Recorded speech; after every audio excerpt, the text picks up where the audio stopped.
யோசியா தன்னுடைய 18ஆம் வருஷ ராஜ்யபாரத்தின் போது கர்த்தருடைய ஆலயத்தை பழுது பார்க்க ஆரம்பிக்கிறான்.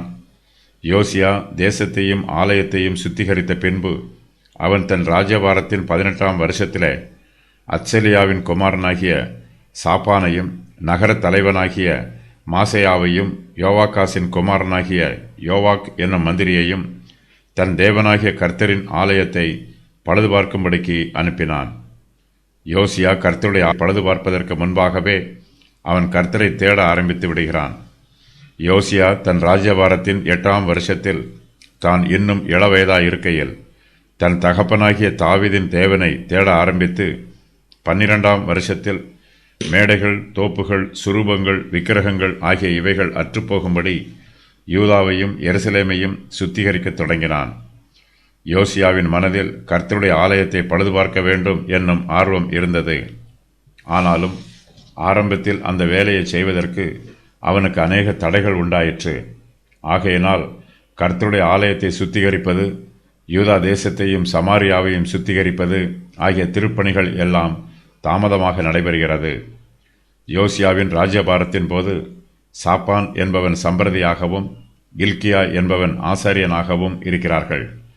ராஜாவாகிய யோசியாவின் 18ஆம் வருஷத்திலே ராஜா மெசுல்லாமின் குமாரனாகிய அத்சலியாவின் மகன் சாப்பான் என்னும் சம்பிரதியை கர்த்தரின் ஆலயத்துக்கு அனுப்புகிறான். யோசியா தன்னுடைய சம்பிரதியாகிய சாப்பானை நோக்கி, நீ பிரதான ஆசாரியனாகிய இல்கியாவினிடத்தில் போய் கர்த்தருடைய ஆலயத்துக்கு கொண்டு வரப்பட்டதும் வாசல் காக்கிறவர்கள் ஜனத்தின் கையிலே வாங்கப்பட்டதுமான பணத்தை அவன் தொகை பார்க்க வேண்டும் என்றும், பிற்பாடு அவர்கள் அதை கர்த்தருடைய ஆலயத்தின் வேலையை விசாரிக்கிறவர்கள் கையிலே கொடுத்து அவர்கள் அதை கர்த்தரின் ஆலயத்தை பழுது பார்க்கிறதற்காக அதில் இருக்கிற வேலைக்காரராகிய தச்சருக்கும் சிற்ப ஆசாரிகளுக்கும் கொற்றருக்கும் ஆலயத்தை பழுது பார்க்கும்படி வேண்டிய மரங்களையும் வெட்டின கற்களையும் வாங்குகிறதற்கும் செலவழிக்க வேண்டும் என்றும் சொல்லுகிறான். கர்த்தருடைய ஆலயத்தை பழுது பார்ப்பதற்காக ஏற்கனவே பணம் சேகரிக்கப்பட்டிருக்கிறது. இந்த பணத்தை வாசல் காக்கிறவர்கள் ஜனத்தின் கைகளில் வாங்கியிருக்கிறார்கள். இப்போது ஆலயத்தை பழுது பார்ப்பதற்கு போதுமான அளவு பணம் இருக்கிறது. அந்த பணத்தை கர்த்தருடைய ஆலயத்தை பழுது பார்ப்பதற்காக செலவு பண்ண வேண்டும். யோசியா கர்த்தருடைய ஆலயத்தை பழுது பார்ப்பதற்காக பணம் சேகரிப்பது போலவே அவனுடைய முன்னோர்களில் ஒருவனாகிய யோவாஸ் என்னும் ராஜாவும் பணம் சேகரித்தான். ஆசாரியனாகிய யோய்தா ஒரு பெட்டியை எடுத்து அதன் மூடியில் ஒரு துவாரமிட்டு அதை பலிபீட தண்டையிலே கர்த்தருடைய ஆலயத்தின் ஜனங்கள் உட்பிரவேசிக்கும் வலது பக்கத்தில் வைத்தான். வாசற்படியை காக்கிற ஆசாரியர்கள் கர்த்தருடைய ஆலயத்திற்கு கொண்டு வரப்பட்ட பணத்தையெல்லாம் அதிலே போட்டார்கள். 2 ராஜாக்கள் 12:9. கர்த்தருடைய ஆலயத்தை பழுது பார்ப்பதற்காக சேகரிக்கப்பட்ட பணத்தை வேறு எந்த காரியத்திற்கும் செலவு பண்ணக்கூடாது என்பதில் யோசியா மிகவும் கவனமாயிருக்கிறான். அந்த பணத்தை எப்படியெல்லாம் செலவழிக்க வேண்டும் என்று யோசியா தன்னுடைய சம்பிரதியாகிய சாப்பான் மூலமாக ஆசாரியனாகிய இல்கியாவுக்கு கட்டளை கொடுக்கிறான். ஆலயத்தை பழுது பார்க்கிறவர்கள் கர்த்தருக்கு முன்பாக உண்மை உள்ளவர்களாயிருக்கிறார்கள். அவர்கள் கர்த்தருடைய பணத்தை வேறு தப்பிதமான வழிகளில் செலவு பண்ண மாட்டார்கள். ராஜா அவைகளை நம்புகிறான். ஆலயத்தை பழுது பார்க்கிறவர்கள் நம்பிக்கைக்கு பாத்திரவான்களாகவும் உண்மை உள்ளவர்களாகவும் நடந்து கொள்கிறார்கள்.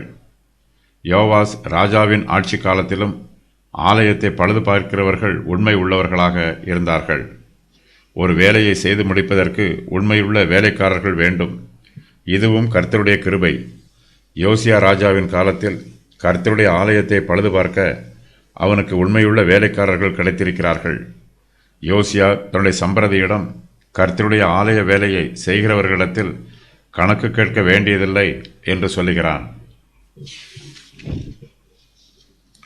கர்த்தருடைய ஆலயத்திற்காக கொண்டு வரப்பட்ட பணத்தை அந்த ஆலயத்தின் வேலையை விசாரிக்கிறவர்கள் கையில் கொடுக்க வேண்டும் என்றும், அதை அவர்கள் கர்த்தருடைய ஆலயத்தை பழுது பார்க்கும் வேலைக்காரருடைய கைகளில் கொடுத்து செலவழிக்க வேண்டும் என்றும் யோசியா கட்டளையிடுகிறான்.